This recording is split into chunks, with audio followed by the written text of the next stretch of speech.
Welcome into Scousers Abroad, a show with myself, Jack, and Ta, presented by the LFC Transfer Room. Ta, it's a great time to be a Liverpool fan, isn't it? It's in the name, Transfer Room. We had a great, exciting transfer back in January. Luis Diaz, a lot of excitement there. But it's LFC Trophy Room on the verge of. There's been some big performances recent weeks that have given Liverpool a big leg up in terms of their pursuit for trophies. Before we talk about anything Liverpool related, how are you doing, my friend? I'm doing fantastic. I'm in a great mood today, given what's happened over the past few weeks, last week, and what's going to happen this week. So I'm super hyped. Yeah, our local college having a big event this weekend, so that's where the hat's on. Also, it's a bad hair day for me, so I was like, let's clamp it down. That's an excuse. It's just an excuse. It is an excuse, but your hair's looking phenomenal today, so I feel like I allowed to team down a little bit. We were going to do suits originally, but I was a bit tired, and I told you this morning, no suits, so apologies for a bit more of a understated look from both of us. We're all good. We're keeping it chill. Exactly. Low key. But, I mean, Liverpool, have they been keeping it chill or have they been kind of going crazy? I think it's been more so the crazy than the chill scale. 2 matches to recap today, 2 to preview today. It was an unbelievable match on the weekend against Manchester City. It came down to be a little closer down the stretch than probably we would have liked. But Liverpool winning 3-2 against Manchester City. All of their goals coming in the first half. The 2 from Manchester City coming in the second half. I mean, it was brilliant from Liverpool in that first half. As good as they've played against Manchester City in some time.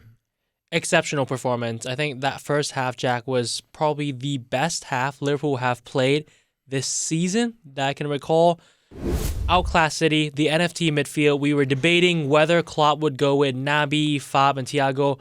And the way they operated and dominated Fernandinho, Bernardo Silva, it was just a mismatch in the entire first half. Everything that Liverpool wanted to do, they controlled it, and it started in midfield. Other than the midfield, Ibu Konate, 3 in 3. Every time a corner gets whipped in now, I think a lot of the opponents will have to start eyeing Konate and where he is, which is good because it's going to free up the other options that we have. Jota heads the ball well, Mane from time to time, and let's not forget Big Verge as well. So it's going to free up a lot more, and he's an incredible defender. Oh, yeah. Konate opened the scoring in the 9th minute. His goals, those 3 goals, the 2 against Benfica and the 1 against Manchester City, I'm not saying they're not athletic goals, but it's the fact that he's, 6'4", 6'5", and just got a good leap on him. Yeah. What do you do to defend that? Because when he gets good contact on a header, it's just kind of whether it's up to him. There's very little you can do as a defender. It's a serious threat, from the set pieces. Yeah, and I think Liverpool have scored the most set pieces this season. So, yeah, it's fantastic that most of the goals don't always have to come from open play and that brilliant through pass, one-on-one situations. When you can mix it up, that's when you become very lethal. And I think we have to talk about Mane in that game. Yes, the first goal for Mane was an absolute gift from your fellow American Zach Steffen in goal. Did he think he was Ederson? It seemed more like, in FIFA, when you play online against someone, and all of a sudden your Wi-Fi goes bad and it just disconnects. That's what happened. So whoever was controlling Zach Steffen just lost internet connection and then he just blanked out. But no, Mane capitalizes for that second goal of the game for Liverpool, and then that third goal. The way he slices it and Thiago's pass just capped up a brilliant first half. Scrumptious. Coming out in the second half, though, I sort of expected City to grow into the game. Yep. It's Pep Guardiola at the end of the day, so Man City aren't just going to lose 3-0 and say, hey, whatever, we're going to give up. They're going to come back. They're going to start fighting. So it was expected of them. I saw Liverpool dominated still in the second half without having to go into full gear. So they allowed City to do more passing, allowed City to have more chances, but it wasn't to the point that I was very worried. It got a little bit nervy with additional time, and Sterling had a chance late on, but for the majority of the second half, I didn't feel as if City were going to come back and win it at all. Yeah, I think the big breaking point could have been if Jesus puts away the chance in the 70th minute, makes it 3-2 with 20 minutes to go. I was watching it like this. Really? Wow. With 3 minutes to go. When it was 3-2, I'm like, all right, guys, come on. We've played so well today. Let's just get it done, get it over the line. So if it was that way, that score line with 20 minutes to go, I would have been miserable. That would have been miserable. But you take the good with the bad, and I think that Sadio Mane, you mentioned the gift from my fellow soccer ball player, Zach Steffen. Soccer player. It was terrible from him, and that's just a product of him not playing much for Manchester City. And he's an inferior passer of the ball to Ederson. I think Ederson's probably got the best distribution in the world, and that's not. I mean, it's hard to find anybody better because I think he's quite literally the apex of that. He's just got to plunk that out of play. I know Guardiola would have been mad at him for breaking up their build-up play, but he would have been more mad probably. Well, he'd been less mad than him conceding the goal because he just took a terrible touch, didn't get a good second touch to it, and then, I mean, credit to Mane, that's the kind of run you make 100 times a game, and it doesn't pay off 99 times. But the one time it does, you're a genius. You're working hard, and it proves for something because you always got to close down, but it very rarely comes to something.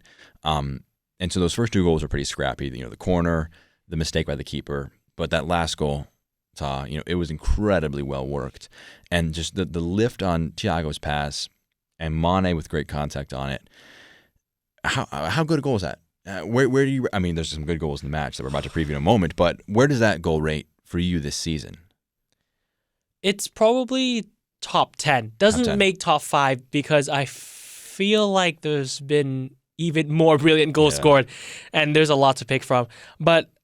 I like the build-up play. I really like the way the midfield started, the move, from the right into the middle, and then Thiago just makes a bit of a dink pass outright. And Mane, usually I thought he would control it and then maybe drive into the box, but he just slices it. I mean, it's a tough finish. Maybe you can ask the question, should Steffen have done better because that beat him at his front post? But the way that the leg goes one way and then the ball swerves the other way just makes it very hard to predict where. So, yeah, it's a fantastic goal. The last thing I want to hit on is, how does that translate to the league? We've already seen one league match since then. Liverpool won and Manchester City won. Liverpool 4-0 and City 3-0. Is there any correlation you think or hangover that could happen by Liverpool winning in terms of that battle between the two sides? For Liverpool, a huge morale boost because you now have the rest of the season and Klopp can go, well, we didn't lose to City during the entire season, whether it's in the league or whether it's in the FA Cup. And hopefully if they meet in the Champions League, Liverpool take care of them as well. But for City, though, I think it's a bit of almost like a slap, like a reality check. Like, okay, we can't play our subs against very strong sides anymore because this is what's going to happen. So in the league, those matches are very important, and Liverpool had the first chance to play one of those. They played against Manchester United at Anfield on Tuesday evening. And I mean, I don't think we need to be kind to Manchester United or respectful, but when we saw that lineup, we saw a back five that had Dalot and Wan-Bissaka as wingbacks, Phil Jones in the midfield, Pogba as a defensive mid, Rashford and Elanga leading the line. I mean, we laughed. Like we were laughing 5 minutes into that match after Diaz opened the score. Yeah, it was just an amazing watch. I've never been this relaxed watching a Liverpool United game. Every single time it's a derby, I usually feel a bit nervous. I'm not too confident what's going to happen. I feel like, oh man, you win this, there's going to be memes for days about how, Liverpool, this is the best team ever, and you lose to United, and then City win the league, and blah, blah, blah. But all that nerve, all that, feeling of uncertainty is just all washed away. I feel like Liverpool, they're on a different planet than United at this point. The first team to beat United in a Premier League season with a scoreline of 9-0 on aggregate, and the first team to go 8 games unbeaten against United since Chelsea did so from 2013 to 2016. This is the best Liverpool team playing against the worst Man United team in the past 30, 40, 50 years you can make the case for. I mean, where do we start? Thiago was an absolute conductor. He had a man-of-the-match performance.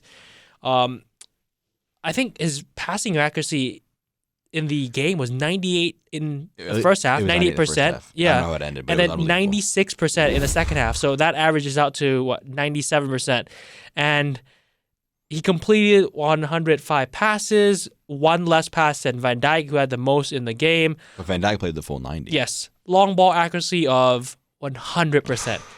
There's a show reel right now on the LFC YouTube page. So if you just go watch Thiago make passes, he just passes from every single part of the pitch, whether it's center midfield, a bit to the left, a bit to the right, dropping back deep to center back. The way he passes the ball is just immense. I saw some people criticizing the performance because they were saying, "Oh, it's United. There's so much space and stuff." And I'm saying, I don't care. Name me many other players in football who have the technical ability to execute those passes. Modric, De Bruyne. There's a few players who can do it. Maybe. Cruz is a phenomenal passer of the ball. Would be very interesting. A Real Madrid matchup there again. Those guys are, they would be balling out. that would be an interesting one. I'm a guy who likes when United and Liverpool are at their best. They were nowhere near their best. I mean, it's a shell of their former selves. They are years off of competing unless they can make a drastic improvement under next year of Ten Hag. You talk about drastic improvement. It's been like a drastic downfall. This team was in the Europa League final last season against Villarreal, and they lost on penalties. It was a very even match. And a year later, they're in 6th place right now as of the time of recording. Harry Maguire and Phil Jones starting in the derby against Liverpool. And Victor Lindelof, too. I mean, them three against Mane, Salah, and Diaz is like... I mean, look... it's like an amateur boxer against a heavyweight UFC fighter. Yeah. And we both remarked, the second we saw the lineup, Rangnick deserves some, criticism for that. Because the first goal was a perfect example of it. Mane dropped deep. Matic was nowhere to be found because him and Pogba aren't a great defensive mid And Maguire just standing there in no man's land. And you know what? I feel bad for Maguire in that spot because it's a really tough one to go into. Because what if he beelines for Mane and Mane beats him with a bit of agility and then all of a sudden he's in no man's land? Mm-hmm. He's put in a spot where, I'll give a quick take on Maguire, he's in a system that does not suit his best strengths, has poor players around him, he's in a terrible run of mentality. He, I think, needs to leave to be able to get his absolute best. I think there's a solid center back in there. I think he's a top 10 center back in the Prem if he is, in a system that suits him, a deeper block, allows him to carry, to play long passes, and doesn't require him to be, too pacey. But, I mean, he was never going to be able to do anything in that spot. Van Dijk would struggle in that spot if he was stuck in that left center back spot, and he has Mane dropping into acres of space in the middle of the park, and then 2 runners uncontested going past him. So looking forward now, after the win in the league, they have another match in the league against Everton, another big derby, this coming weekend on Sunday, 11:30 a.m. our time, 4:30 p.m. across the United Kingdom. You mentioned being worried for a Manchester United derby, or not Manchester United derby, but a Manchester United-Liverpool match. This is a Merseyside derby against a very bad Everton side. Where's your level of nerves ahead of that one? I'm as confident as the United game. I think Everton are awful, and they're coached by an overrated manager. Is he even rated? Does anybody rate Frank Lampard? All the pundits are always on his side. I don't understand it, man. So he has to be overrated then, because how is he getting jobs at teams like Everton? Why would you go hire Frank Lampard when you need to get results? He's not delivered anywhere. So yeah, it's a confusing one, but I think this is a revenge game because Everton ended their winless drought at Anfield last season. Oh yeah, they won 2-0 at Anfield in front of no fans, obviously, but they did count. so. Doesn't count. It does count. It does count, Jack. It does count. Yeah. I mean, it's actually, a win. So for the record books, it counts in my record books. Because think about it this way, right? This is how I've always argued it: is the bricks of Anfield do not intimidate opponents. It's the fans. So I will say, again, it's too much text for a graphic, like Liverpool's record with fans at Anfield, and they're undefeated for however long. But yes, I agree with the revenge for this match. Yes, it's a revenge game. Last time Liverpool played against Everton won 2-0, and it was just an awful watch. I didn't enjoy any bits of last season, especially during that February to March period. It was 5-6 home defeats in a row, something awful like that. But before talking more about this game, and what I think it'll be like, quick trivia time for everyone out there if you want to participate. Can you name the center back pairing the last time Liverpool played against Everton at Anfield? All right, so my logic is I'm trying to remember the exact date of it. I forget when it was. I think it was before Klopp realized playing like Kabak and Phillips probably a better call. Mm-hmm. Or Williams and Phillips was a better call than playing Henderson and Fabinho. I think it was Henderson and Fabinho. No, wrong. Ooh, so Henderson's right. Henderson is there. Fabinho's in the midfield. Mm-hmm. Henderson. I'll say Henderson and Phillips. Wrong. Henderson, Kabak. Yes, here's Henderson and Ozan Kabak. Man, that was the beginning of the days of the transfer room. Yes, we were down.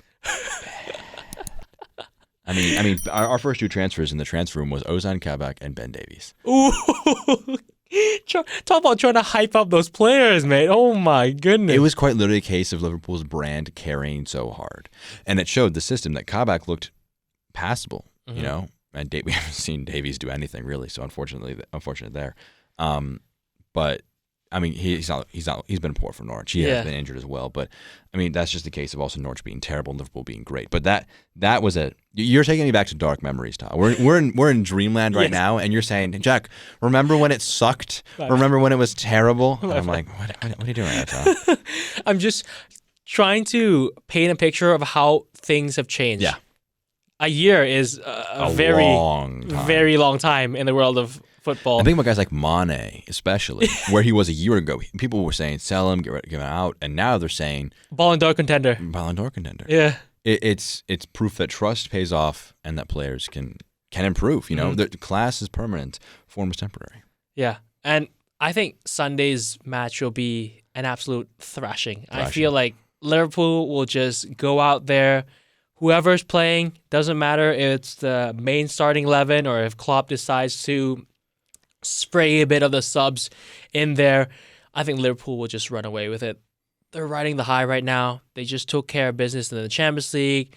They beat Man City in the Cup. They beat United in the league. I think Liverpool would go out there, put on a great show. It is a match Liverpool should win. You know, you need to win for the title race. And there's really, I guess, not really too much excuses you can kind of say about it. We'll get into kind of some predicted lineups for Utah. Everton currently at the moment sitting in 17th place, just a point ahead of Burnley with a match in hand. They're very much in the relegation picture after some points picked up by Burnley. But this weekend, you know, in terms of matches, City play Watford on Saturday. So they'll have the pressure on Liverpool for that Sunday match. I'll give my lineup first because I have some controversial predictions. This isn't what I want. This is my guess for what's going to happen. Henderson at the 6. I'm kind of going all over the place. Henderson at 6. Oxlade-Chamberlain, right central midfielder. Yeah, could happen. Milner, left central midfielder. Ooh. So going Brexit midfield right there. Brexit midfield. Tsimikas, left back. Kind of utilize Milner, a bit more defensive option. Don't mind that. Don't mind. I think Trent will start. Scouse. You know, he's not a Scouser abroad. He's a Scouser in Liverpool. I think Konate, Van Dijk, center back duo. Okay. Maybe Konate, Gomez, but I don't think Klopp disrespects him that much. I don't think it's that bad. I think Alisson and Net, obviously. And I think a front 3 of Jota, Diaz, Salah is my prediction there.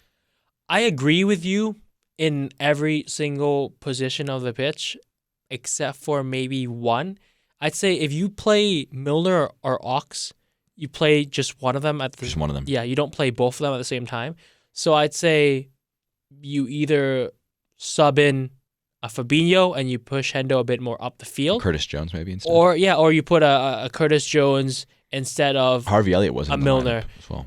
Yeah, one of those guys. But I think you rest Keita. I think you rest Thiago, and you save them for Villarreal. But I don't think they'll have much trouble. Yeah. Like even the side you put out should still take care of Everton. Yeah, I think that it's at Anfield. If Liverpool drop points, it's it's an embarrassment. It's an embarrassment. Yeah, it simply is. You have to have high expectations at this point in the season. What is your prediction for the score, Tom?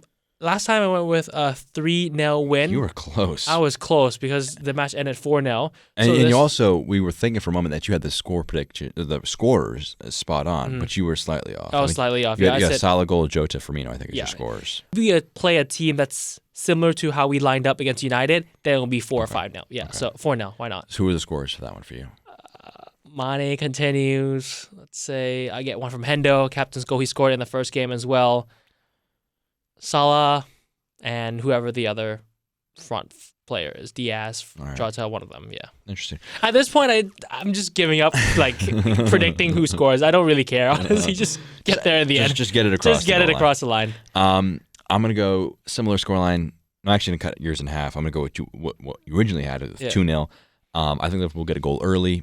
I think they get a goal maybe a bit in the second half, and then we've kind of seen it in the last few matches against United, against Man City, against Benfica, where Liverpool have kind of dominated the early proceedings, and then kind of just shut down second half.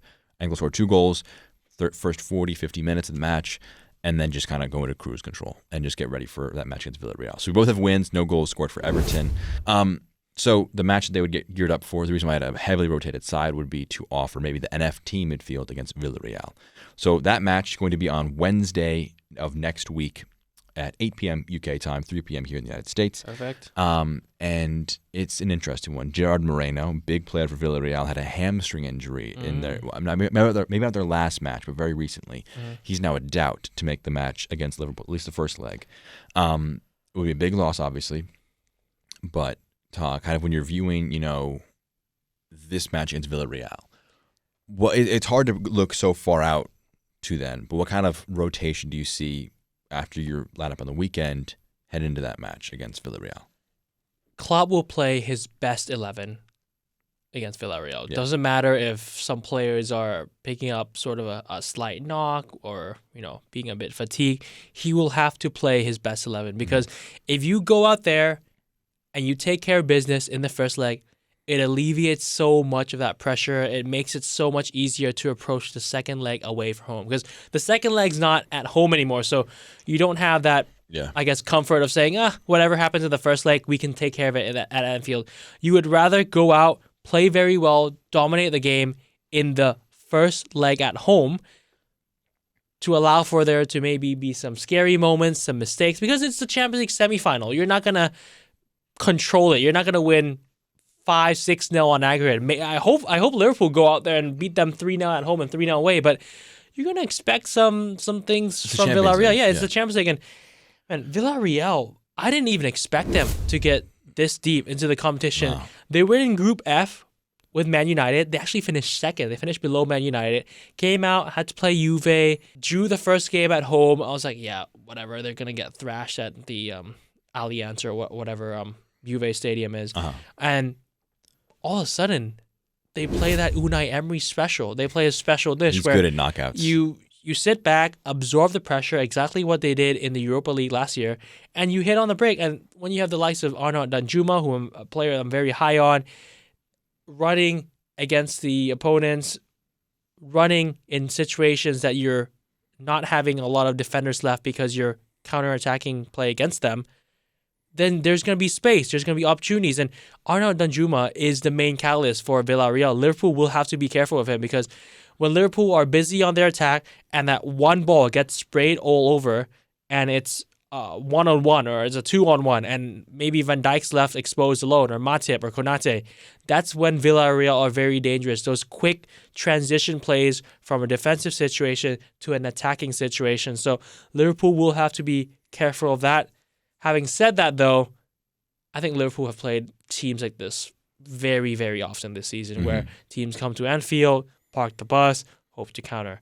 And I think Klopp should be able to manage his side and get over across the line. That first leg, your score prediction, Tom? I'm going to go with a 2-0. I don't think it'll be super cruise control, but I think at the same time, though, Klopp can be defensive enough in not allowing Villarreal to score. So 2-0. I want to back Konate. I'm going to say Konate scores another one. His streak continues. I'm going to say Konate scores early in the first half, sets the tone. Liverpool go on the attack. Some scary moments with Villarreal attacking. And then in the second half, Luis Diaz goal to kill it off. I'm going to say a pretty crazy thing. Yeah. So Konate's 3 goals for Liverpool so far this year have been both goals in either leg of a Champions League quarterfinal. He scored the first goal in a FA Cup semifinal. If he scores a goal in a Champions League semifinal, when do we get the Konate for Ballon d'Or shouts going? Oh, my goodness. Look at those goals as a center back, getting those important goals, big defensive performance. I am kidding. But he's been imperious at the back. He'd be a great guy to get a goal. I think, against Everton, I would love to see a rotated lineup and still get a result, because that would allow you to throw everything at Liverpool, at the Villarreal match, and then the Newcastle match, and then rest again against Villarreal second leg, and then Spurs in the return. Not the return leg, but in the league, yes. Probably the toughest league match down the stretch of the season. Yeah. That's what I would love to see, and I would think 3-0 is my prediction for the first leg to kind of really put a serious stamp on things. I think Salah gets a goal. I think Mane gets a goal, and I think Trent is due a goal. I think he's been getting into some good spots, just hasn't been able to get some shots off. I think he lines one up where it's like the broadcast cameras to his back, and we just see an arrow just leave his boot, go to the top left corner. That's my prediction for that first leg against Villarreal. So I have a 2-0 against Everton and a 3-0 against Villarreal, which would allow you to I think, go hard against Newcastle, and then not full rotation, obviously, on the second leg, but kind of similar to that second leg against Benfica, where you knew, they're going to have to come out to us a little bit. There's some comfort, yeah. There is some comfort there. So, it's the fun. We said it many, many weeks ago now, nearly a month ago. It's finals from here on out. Yep. They've won every final, or at least if it wasn't a win like against an Inter Milan or a Benfica. They've done enough to go through, yes. The only big negative since we've kind of started doing like these very consistent podcasts has been the draw in the league. But it's been a good bit of juju by us to help Liverpool get a bit of good momentum going. But any last thoughts before we get out of here, Tom? Nah, I'm honestly very excited. Lots of things happening here at the university, and combine that with Liverpool. I'm just a happy man right now. Why couldn't you be? So that's going to do it for today's show. That's been Ta. As always, I've been Jack. This has been the LFC Transfer. Make sure you subscribe to the channel. Lots of content coming down the stretch of the season. It's the business end. And once the business end is over, the summer is back. And it could be a big summer for the transfers here at LFC Transfer Room. But I've been Jack. That's been Ta. This has been Scousers Abroad. We'll catch you next time on the LFC Transfer Room.